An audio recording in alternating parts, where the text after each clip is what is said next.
upon us. It's vision. How one and make even greater. My love, my mom.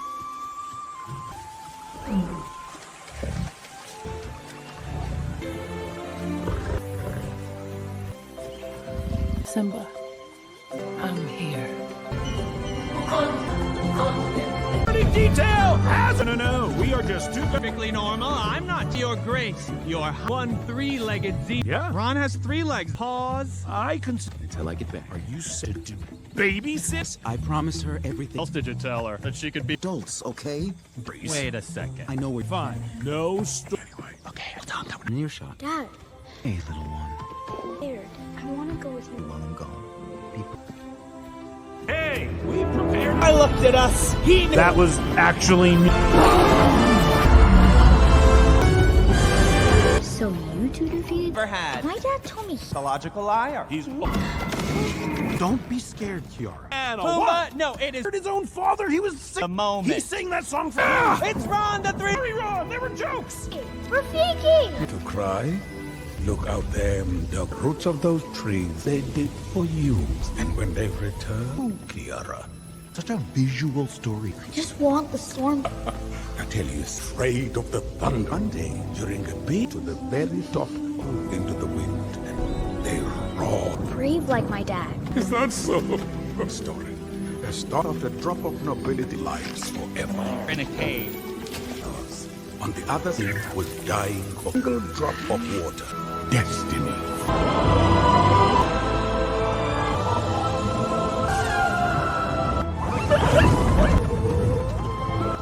Come see.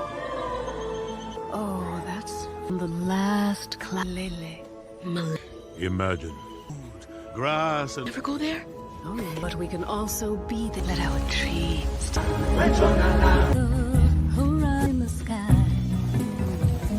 Kingdom is not a troll. You'll see good life in the fall. Can you feel no longer? Can you find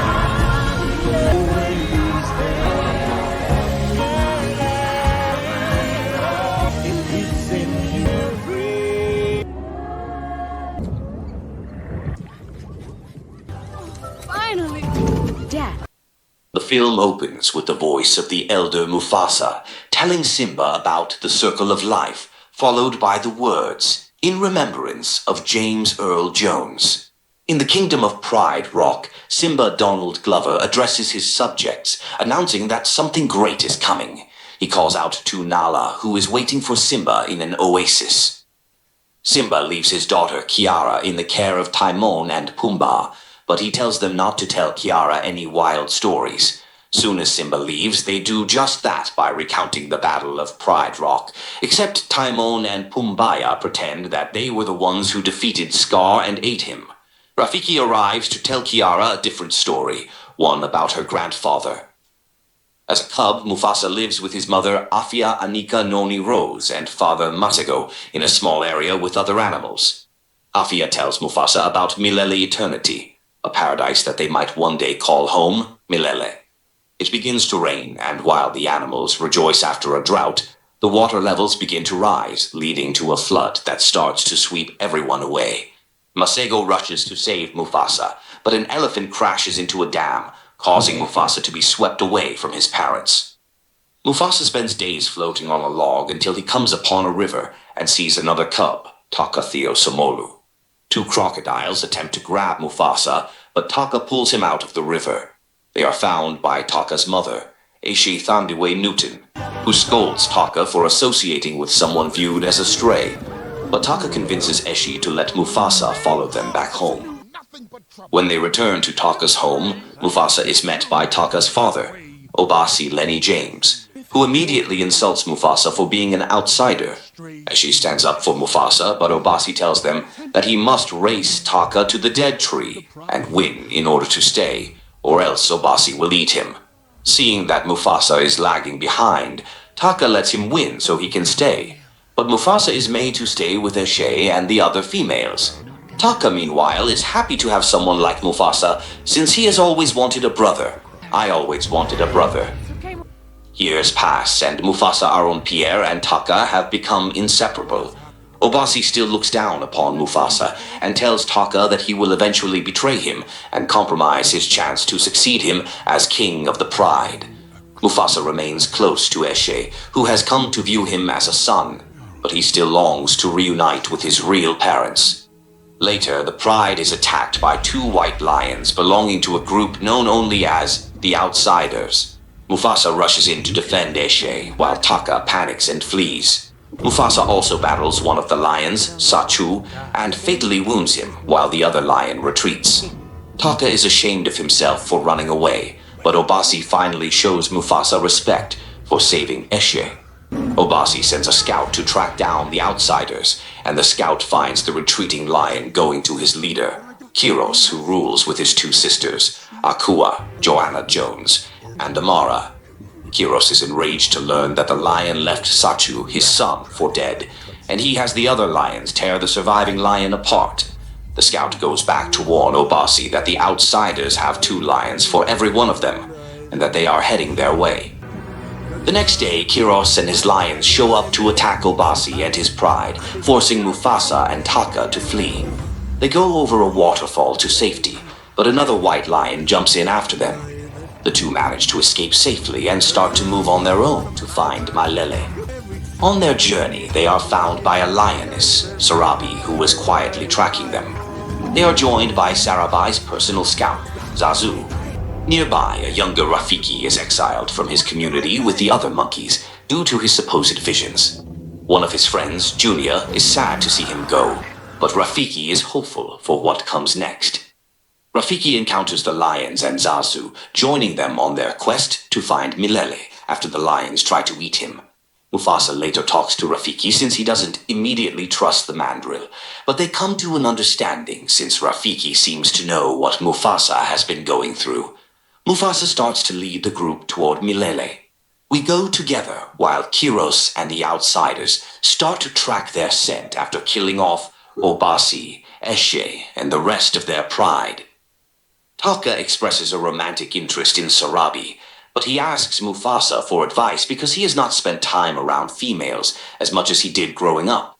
Mufasa tries to give him some words, such as pointing out the scent of flowers that she carries, but Taka ends up being awkward around Sarabi. Zazu soon spots the Outsiders coming for them, so Sarabi causes an elephant stampede by throwing a beehive onto the ground. She gets knocked over and is nearly trampled until Mufasa shields her body. After evading the Outsiders and surviving the stampede, Mufasa tries to give Taka the credit for saving Sarabi.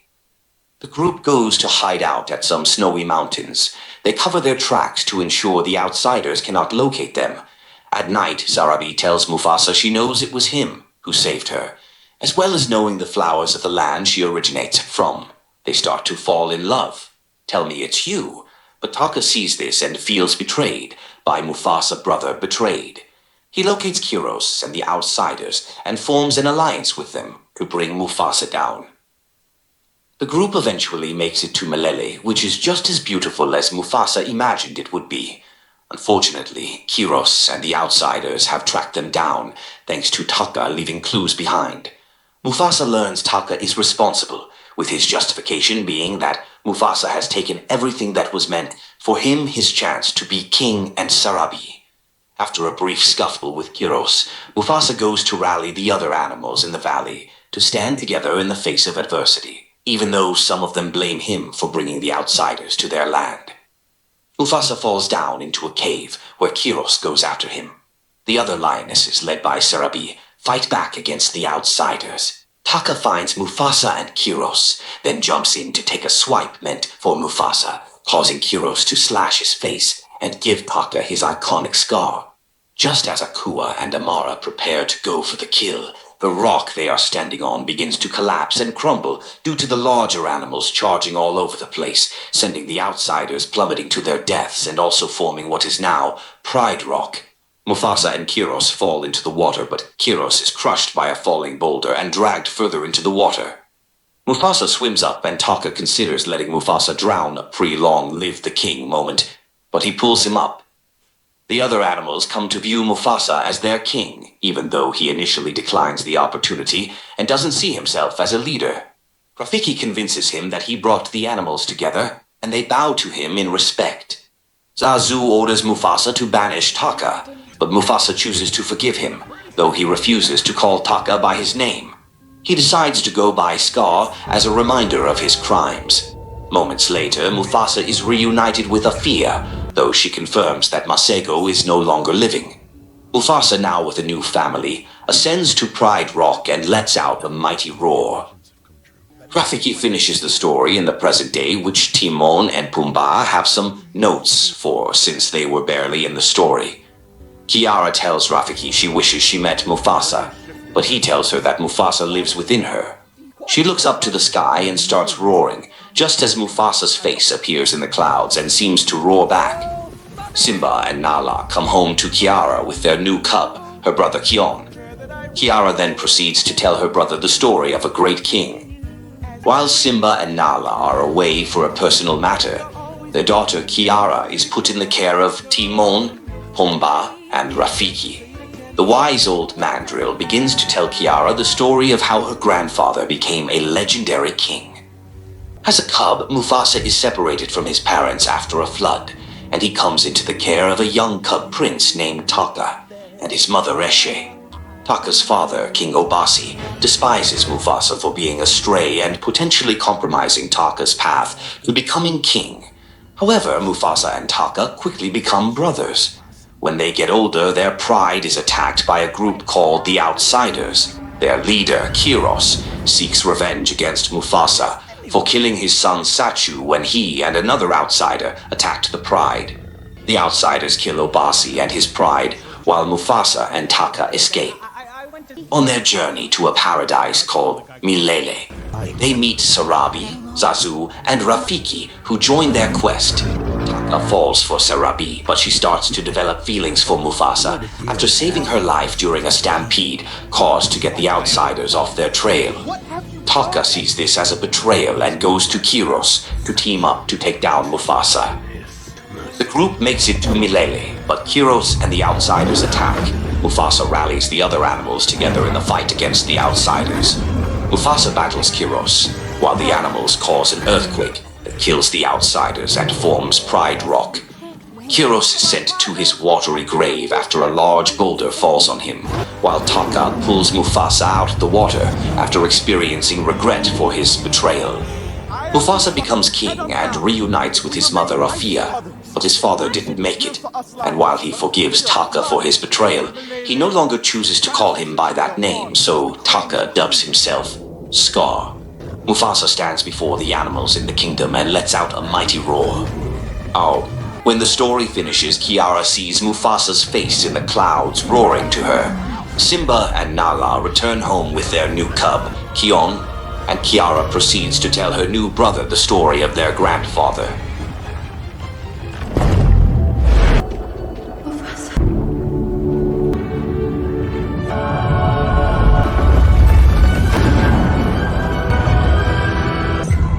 And tell me.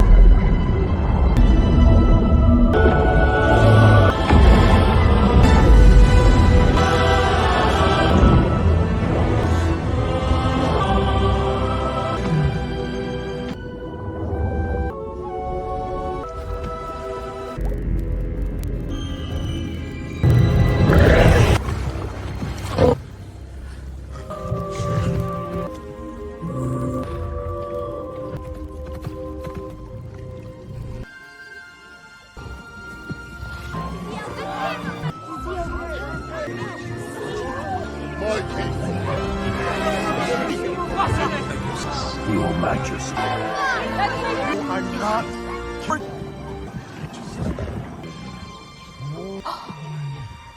I had a son. A great flood. Never stopped hoping.